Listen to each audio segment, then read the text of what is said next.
Hey guys, welcome back to SkyFactory 3 and I'm Haley. Let's get back to it. The last time we left off, we were just finishing up the smeltery. I needed to make a couple more pieces in order to get this to fill in so I can start using the drain here. So as you can see, I smelted up a lot more the seared bricks and we just finished it off. Another thing I do want to show you is that now since we have two layers, excuse me, and now that we have two layers to our smeltery, we now can smelt twice as many items in one go. So our first layer gave us 9 because we have a layer of 9. Now we can actually smelt 18 different items. So first thing we're actually going to do, let's go ahead and make a cast. So if I drop one of these seared bricks on and click on our drain with the gold, it's actually just going to kind of smear around it, and you can see our progress going up, and boom, we have an ingot cast. So that means that whatever we put in there is actually going to give us an ingot, or 2 ingots now that we smelt them. We're also going to go ahead and do this next part of the quest. We're going to actually do a bunch of quests today. Let's see. We're going to upgrade our pickaxe from a flint pickaxe to a iron pickaxe. So let's go ahead. Well, in order for us to do that, we need a pickaxe head. So we'll use stone. And we'll just, let's take our cast off here. We'll just right click on it. It takes it off. And we're going to pour some gold over this pickaxe head. And here, let it cook up for a second. And boom, we have a gold pickaxe head. So you can see we have 4 ingots left. So each one of these, they took 288 millibuckets each to make. So we have enough to make 4 more. But we need to make an iron pickaxe head. So let's go ahead. Oh, yeah, I got some more there. We're going to make some more of those a little bit later. Let's take 4 pieces to make 4 iron ore chunks. And I hope this does not have metallurgy in it. We'll find out here in just a second. There is a mod that mixes gold and iron together and turns it into a different ore. If that's the case, I just need to empty out all of, actually let's go ahead and do that. Let's empty out all of the gold so we don't accidentally mix anything. Yeah, that's still cooking. So we got time to get all those pieces out of there. Come on, cook it up. There we go. And boom. Alright, so now once that iron smelts up, we'll be making an iron pickaxe. And we got 3 iron ore pieces left. So let's just toss that back into our chest of items here. And I can actually smelt those 2 up, because what I didn't check, and see now the iron's ready to go, there's 2 ingots in there. You can see it takes 288 millibuckets to make the pickaxe. So I would have needed 2 pieces of ore. So luckily each one of these items gives us 2 pieces. I'm just going to grab that pickaxe head, and if we walk over here to our tool station, we can actually replace the flint pickaxe with a iron pickaxe head. Now, one of the things that I've noticed is that either our materials are repairing over time, which I don't have any problem with, or there's a glitch. We'll find out here in a second, because you can only replace the metal of your weapon if your weapon is fully repaired. So if this is fully repaired, which it looks like it is, durability 190 out of 190, and we drop in the pickaxe head, it upgrades it to an iron pickaxe. And you can see the difference between the materials of the first one. For the flint one, the mining level was iron. It had a durability of 190 with a mining speed of 5. When we replace that, and I guess you can put it anywhere on here. When I shift click, it just happened to drop it in this box here. It doesn't really go anywhere. But the durability goes up to 244. The mining level now is diamond, which means this pickaxe can mine diamond. And the speed has gone up to 6. It also has 3 modifiers. So I didn't realize that before, that these items already have modifiers on them. Let's go ahead and grab that pickaxe head, and I don't know if this hatchet will repair itself as well. Right now it's sitting at 7 out of 16, so we'll just hang on to it and kind of keep an eye on it. But I swear that an iron pickaxe was repairing itself. All right, so let's go ahead and just take a gander in our book here. We didn't check off some achievements that we had done. We did finish our smeltery, so we made a tinker's smeltery. We're going to check that off. We just upgraded the tinker's part with tool with the metal part. We've done that, and we've automated our cobble with the cobblestone generator block or transfer node. So we have done that. Let's go ahead and talk about these first two. We're going to make a dark room 25 blocks away from your base for spawning mobs or obtaining loot. Now, if you look back here, I started to create a platform out of some of the cobble. Oh, let me show you this real quick. This thing is mining cobble so fast. I mean, I took a short break between episodes just to break down some of that gravel and sand to get the rest of the materials for the smeltery. But this chest is almost full of just plain cobble. So that's how fast this thing goes. So I'm going to grab a couple stacks here because we're going to build ourselves a mob generator. Now we're going to do this the lazy way. My platform is plenty big here, and I'll probably be working mostly around the sieve here in the smeltery and the cobblestone generator. So that's more than 25 blocks away from the furthest point here. So we're going to build our mob spawner towards the back part of this base here.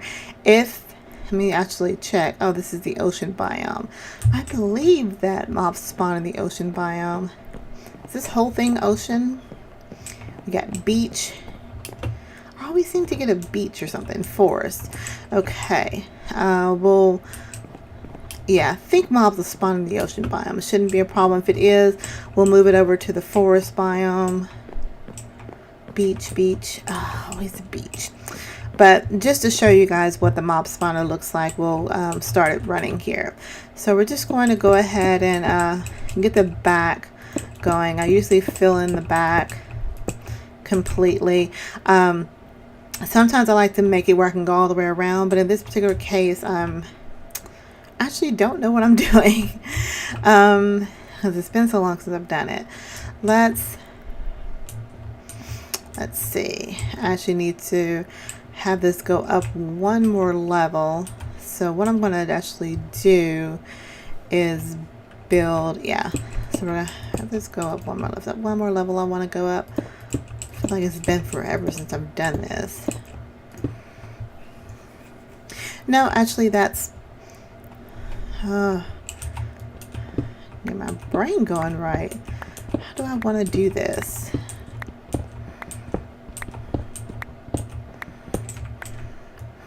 Let's move it towards the middle. I have the image in my head. I just wish you guys can actually see what's going on in my brain. We want to make a dark room, but we want to make it where the mobs are within hitting level. Let's see. We're not going to make a big one. That should be long enough there. And we're going to go up. And I want it to be high enough where Enderman can spawn. So I want it to just be able to hit their feet. Oh my gosh, I can't believe I can't remember this. Come on, let's see. So let's just go across here. There we go. I'm going to drop down. Ow. All right. So that's going to give us our interior of our block,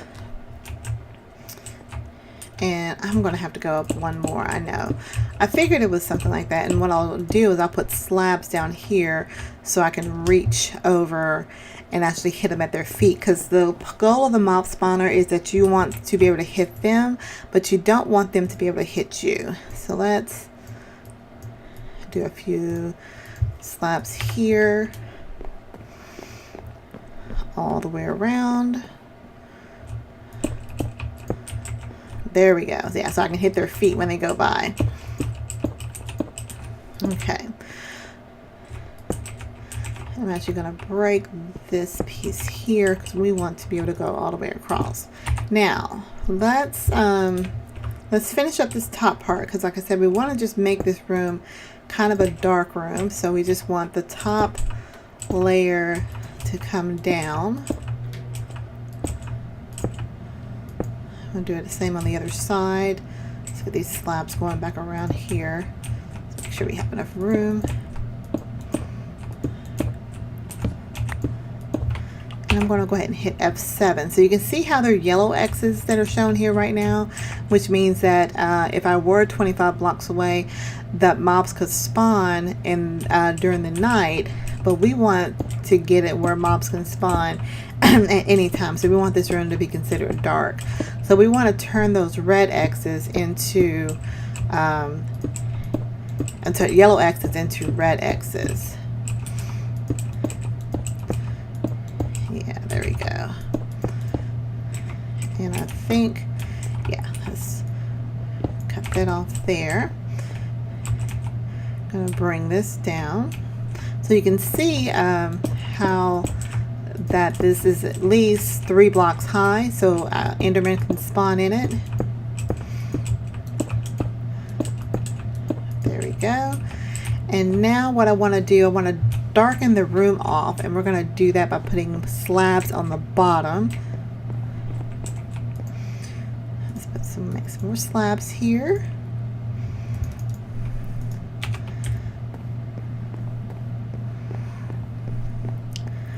So we can see that the spots here, they're sitting here at yellow X's. If I start putting slabs around here towards the bottom, it turns this into a dark room. Oops, not there. Come back here. Here we go. And once we close this off, see, now they're all red X's here. So this, even though we can see light through this, Minecraft is treating it as a dark room. So that means that mobs should be able to spawn at any time. And we're going to test that here in the next few minutes of this episode. Let me go ahead and put, not there, my slabs going down here. And we're just going to walk away. We're going to spend the rest of our time over towards this way, and I've got it set up in my little design here where you can see if mobs spawn, you can see their little feet when they go by. See, I already got a bat. That's not a mob that we're looking for, but we want to oh, and we got some creepers. Wow, that's quick. So we're going to go ahead and check that off. The next thing in the book is talks about making a field of grass 25 blocks away for spawning animals. In order to get, you know, sheep and pigs and cows, I am going to actually build out this way in the forest, but I'm going to need more dirt, and I'm going to do dirt the lazy way. I hope this still works. How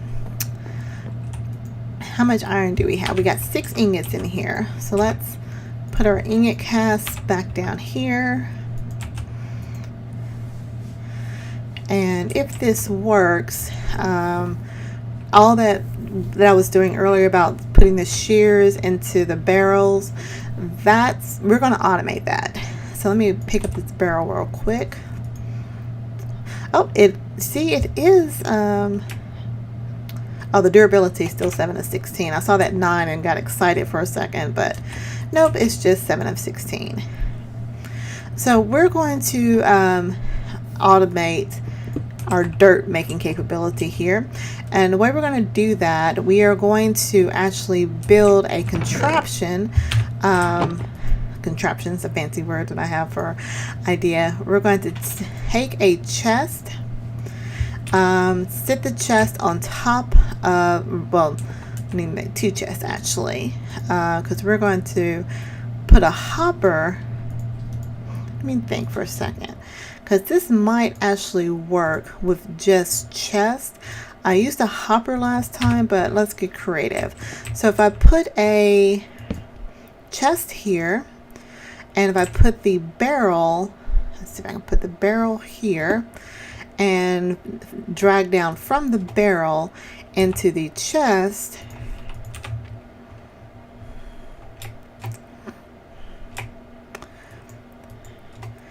It should put any leaves that I have in there, but I now want to go up, and I actually want to put a chest above that.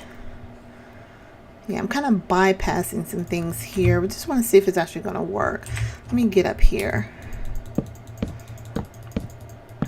Okay, so if I put a, let's see, if I put a chest here, let me turn it the way I want it to go, facing this way. There we go.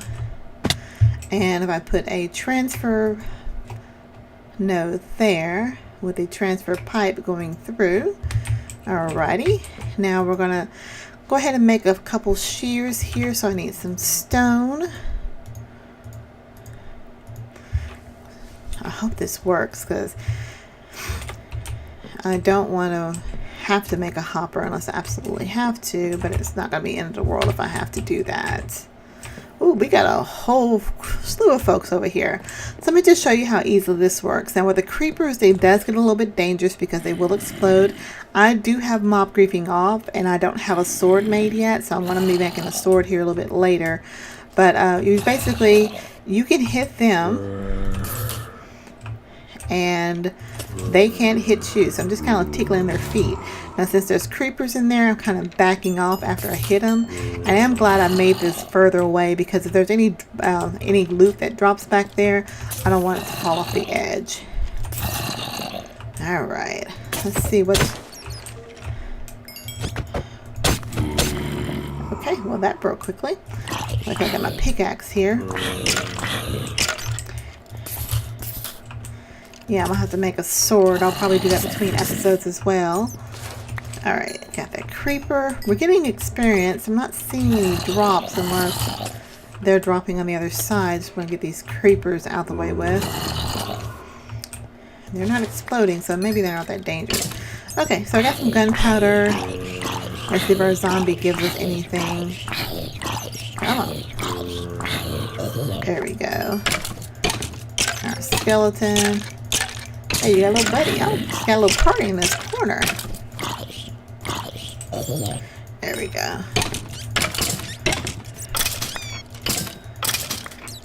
Alright, did I get anything good? Anything fall off to the side here?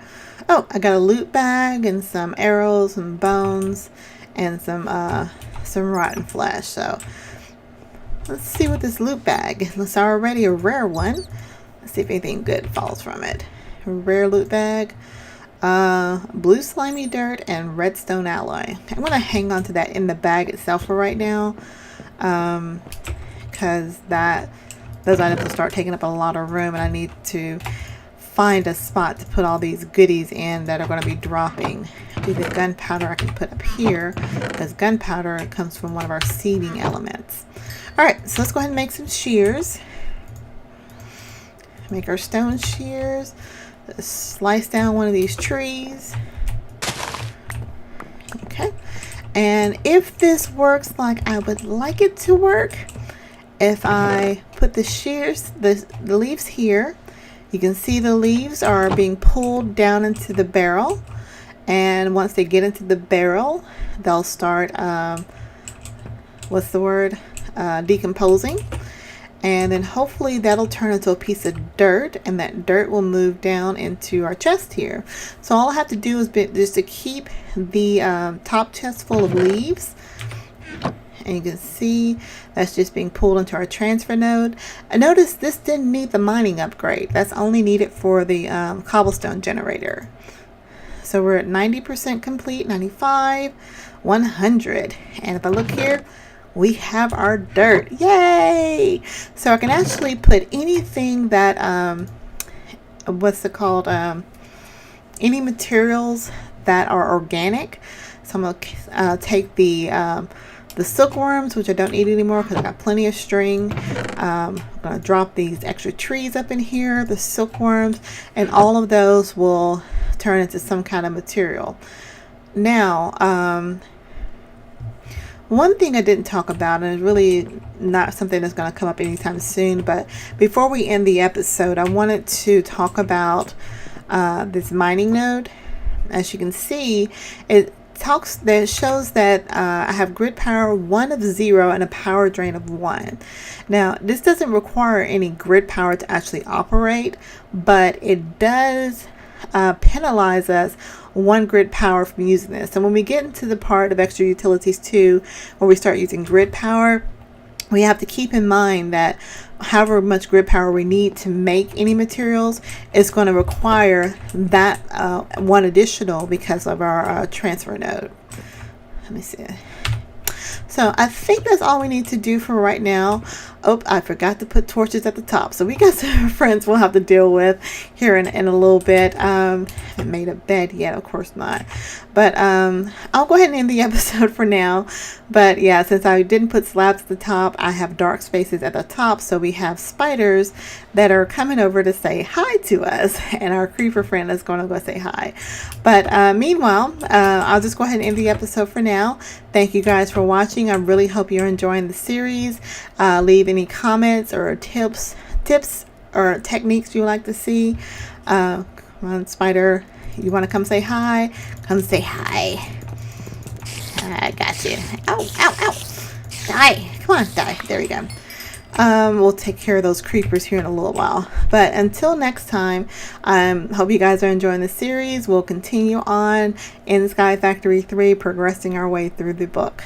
So have a good one. Bye.